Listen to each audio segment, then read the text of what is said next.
অস্থির হন না, অস্থির হয়ে খামাকে কিন্তু নিজেদের সময় নষ্ট করতেছেন। একবারে খেয়া ফেলালে কিন্তু যুদ্ধ চলতেছে, তেল একবার তো গাড়ি নিয়ে বুঝে যাবে। হ্যাঁ ঠিক আছে, মানুষজনকে বুঝে বলো ভাই তেল আসা মাঝে, কিন্তু এই তেলটা যুদ্ধের জন্য আমার রিজার্ভ কাজ চলতেছে।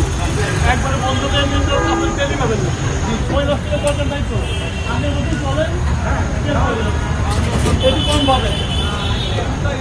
আগে 10,000 টাকা কিনলে এখন 2,000 টাকা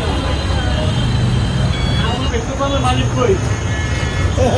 এই তোমাদের মালিক কই? এই তো মালিক কই তোমাদের?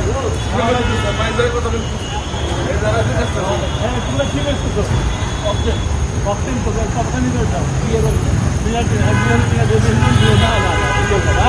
একবারে খেয়া ফেলালে কিন্তু যুদ্ধ চলতেছে, তেল একবার তো গাড়ি নিয়ে বুঝে যাবে। হ্যাঁ ঠিক আছে, মানুষজনকে বুঝে বলো ভাই তেল আসা মাঝে, কিন্তু এই তেলটা যুদ্ধের জন্য আমার রিজার্ভ কাজ চলতেছে।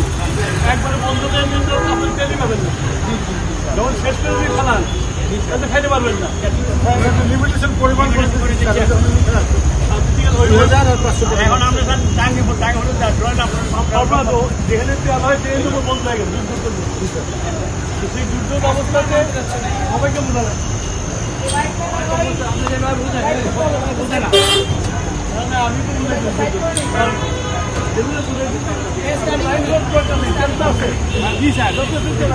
আমি তো একবারে খালি না হয়ে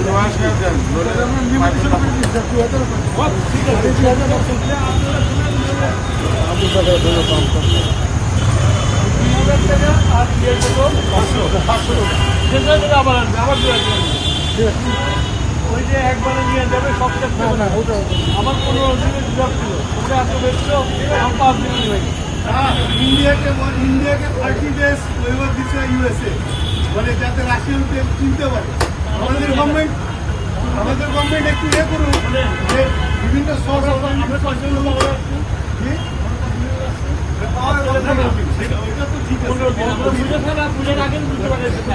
ওই জিনিসগুলো দিয়ে আর আমরা এটাই তো বলছি যে অলরেডি আমাদের অর্ডার দিব না।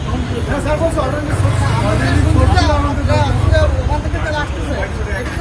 আমাদের আপনার তো বললাম তেল আমাদের আসলে কিন্তু ভয় পাইছি, আর যেগুলো আসবে সেগুলো না আসে তাহলে কি হবে?